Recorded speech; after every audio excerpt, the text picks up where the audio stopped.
Steel industry and synthetic fibre industry के बारे में बात करते हैं, यानी कि दो सनतों की यहाँ पर बात करेंगे। एक तो है स्टील इंडस्ट्री और दूसरा है सिंथेटिक फाइबर, यानी कि मसनूई धागा जो बनाया जाता है, सॉरी उससे जो कपड़ा वगैरह बनाया जाता है उसके बारे में हम देखेंगे, या सिंथेटिक फाइबर से जो कपड़ा बनाया जाता है उसके बारे में उस इंडस्ट्री को डिस्कस करेंगे। तो फर्स्ट ऑफ ऑल हम देख लेते हैं स्टील इंडस्ट्री को।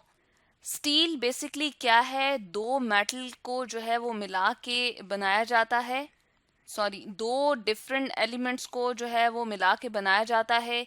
एक है जी आयरन और दूसरा है कार्बन।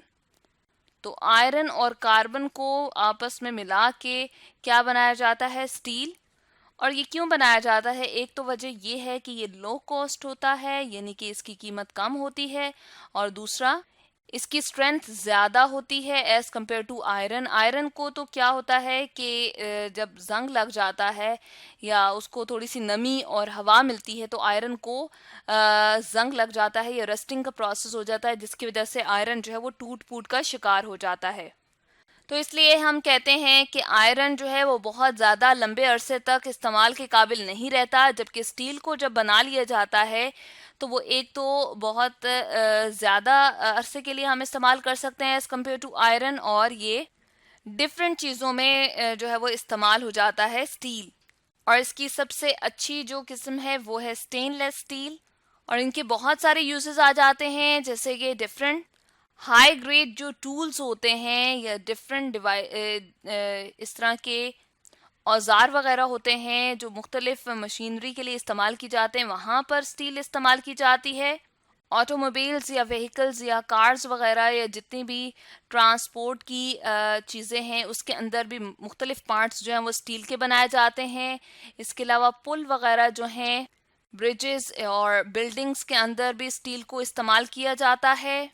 तो यहाँ पर तस्वीर में हम देख रहे हैं कि कुछ हमने इसका जो सिंपल सा प्रोसेस है वो दिखाया है। रॉ मटेरियल्स पहले लिए जाते हैं, यानी कि खाम मादे लिए जाते हैं जिसमें आयरन ओर होगा। आयरन ओर जो है वो खाम हालत में आयरन जो होता है उसको आयरन ओर कहते हैं, यानी कि आयरन का जो है कोई भी मेन सोर्स हमने यहाँ पर इकट्ठा कर लिया है, और उसके बाद इस आयरन को जो है मेल्ट किया जाता है। इसके साथ साथ यहाँ लाइमस्टोन दिखाया गया है जिसको चूने का पत्थर कहते हैं। इन दोनों को यहाँ पर जो है वो मिक्स किया जाता है, मटेरियल की प्रिपरेशन हो रही है। यहाँ कोयला है, कोल मौजूद है। इस कोयले को इस कोक ओवन के अंदर, यानी कि एक ऐसा चूल्हा या ऐसा हम कहते हैं कि भट्टी सी है जिसके अंदर इस कोयले को डाल के जलाया जाता है और हीट प्रोवाइड की जाती है इस सिंटर प्लांट को। सिंटर प्लांट क्या है, जिसमें आयरन के साथ साथ मुख्तलिफ जो दूसरे एलिमेंट्स हैं, दूसरे कीमियाई मादे हैं, वो मिक्स किए जाते हैं। तो यहाँ पर मटीरियल की प्रिपरेशन होती है। उसके बाद इसको एक भट्टी में डाला जाता है जिसको ब्लास्ट फर्नेस का नाम दिया गया है, और इस भट्टी के अंदर जो है हॉट एयर या ऑक्सीजन जो है वो प्रोवाइड की जाती है, और उसकी वजह से एक कंपाउंड बन जाता है। डिफरेंट कंपाउंड्स में क्या होता है कि आयरन जो है वो कार्बन और लाइमस्टोन के साथ यहाँ पर मिक्स होता चला जाता है, और इसके नतीजे में जो यहाँ पर पहली चीज बनती है उसको कहा जाता है पिग आयरन, जो अच्छी क्वालिटी का नहीं होता। उसके बाद आयरन जो है उसको मजीद कार्बन के साथ या कुछ और मटेरियल्स के साथ मिक्स किया जाता है ताकि उसकी प्रॉपर हार्डनेस या सख्ती उसके अंदर आ सके जितनी नीड है। और जब ये बढ़ती चली जाती है तो उसको फाइनल फॉर्म में हम क्या कहते हैं, स्टील कहते हैं। तो यहाँ पर इंटीग्रेटेड स्टील मेकिंग हो रही है, यानी कि स्टेप बाय स्टेप जो है वो स्टील बनती चली जाएगी। इसके बाद एक और भट्टी हमें नज़र आ रही है जहाँ पर ऑक्सीजन की क्वांटिटी फराहम की जाती है। अगर ऑर्डिनरी स्टील की बात करें तो उसमें 1.7% तक कार्बन जो है वो मौजूद होती है, 1.7% जो है वो कार्बन उसके अंदर होती है।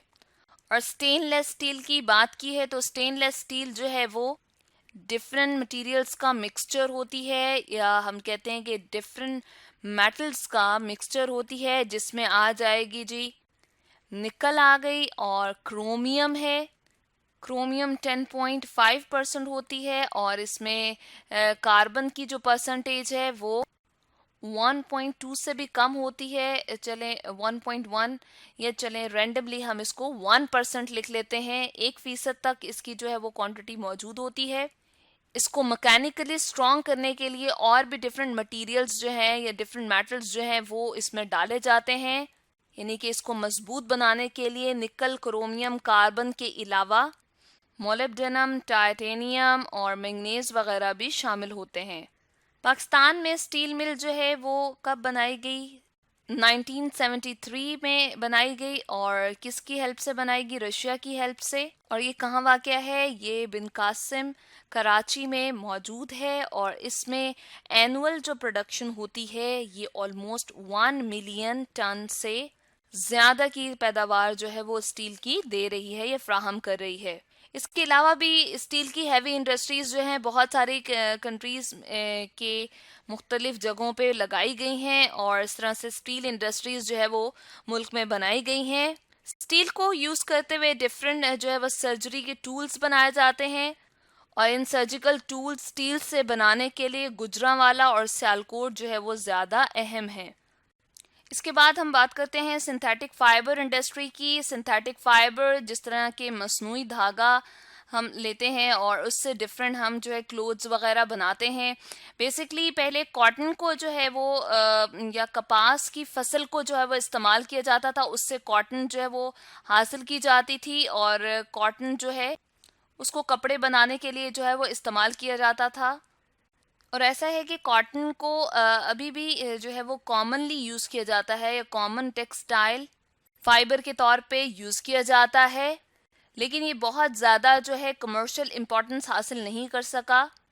इसके मुकाबले में अगर बात करें सिंथेटिक फाइबर की तो इससे जो क्लोथ्स वगैरह बनाए गए हैं या इसकी जो हम कहते हैं कि लाइफ है वो ज़्यादा है एज़ कम्पेयर टू कॉटन के।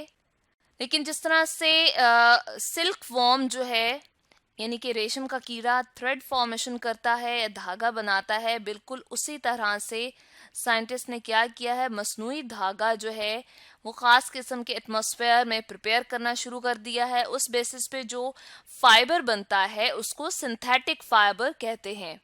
तो बेसिकली फाइबर को ही हमने क्या किया है, क्लासिफाई कर लिया है दो तरह के फाइबर्स में। फर्स्ट वन है हमारे पास नेचुरल फाइबर, यानी कि कुदरती धागा जिसके लिए हम नेचुरल रिसोर्सेज को यूज़ कर रहे हैं, जैसे कि कॉटन हो गया, वूल हो गया, सिल्क हो गया। ये तमाम क्या हैं? ये नेचुरल रिसोर्सेज हैं, इसलिए इससे हासिल होने वाले फाइबर को नेचुरल फाइबर कहेंगे।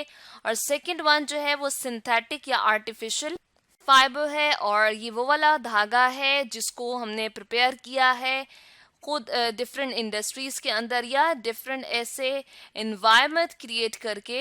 तो इसकी इजी वर्ड में इसको हम मैन मेड भी कह सकते हैं, क्योंकि डिफरेंट रॉ मटेरियल्स यूज़ करते हुए इंसानों ने इसको खुद बनाया है। जिस तरह के पोलिएस्टर हो गया, नायलॉन फाइबर है, इसी तरह से रेयॉन फाइबर है। इन्हीं को मुख्तलिफ रंग भी दे सकते हैं, इसके साथ साथ विस्कोस और एक्रीलिक भी है। तो ये मुख्तलिफ इसके नाम लिख दिए, मुख्तलिफ किस्म के फाइबर हैं जो सिंथेटिक या आर्टिफिशियल कहलाते हैं। और इनको प्रिपेयर किससे किया जाता है? पेट्रोलियम से। पेट्रोलियम एक तरह से एक ऐसा हम कह सकते हैं कि मवाद है जिससे डिफरेंट प्रोडक्ट्स को ऑब्टेन किया जाता है, जैसे पेट्रोल वगैरह या हम जो मुख्तलिफ मटीरियल फ्यूल के तौर पे इस्तेमाल कर रहे हैं, उन्हीं में से कुछ प्रोडक्ट्स में से हम क्या करते हैं, डिफरेंट प्रोसेसेस लगा के ये फाइबर्स क्रिएट करते हैं।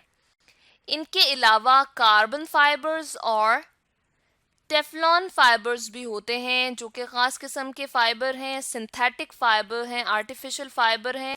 और इनको मुख्तलिफ प्रोसेसेस जो है क्रिएट किया जाता है। जो प्रोसेसेस किए जाते हैं, जो इन पे प्रोसेस अप्लाई की जाते हैं, वो है पॉलीमराइजेशन।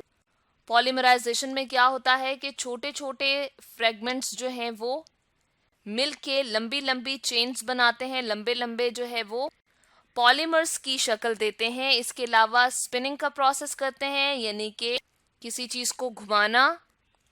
स्ट्रेचिंग का प्रोसेस होता है खींचने का अमल डिफरेंट मटेरियल्स के लिए, और डिफरेंट मेथड्स में कटिंग भी होती है। और लास्ट ऑफ ऑल रीलिंग, यानी कि उन फाइबर को खास रील्स के ऊपर लपेट दिया जाता है और तैयार कर दिया जाता है। तो आज हमने स्टडी किया steel industry and synthetic fibre industry के बारे में।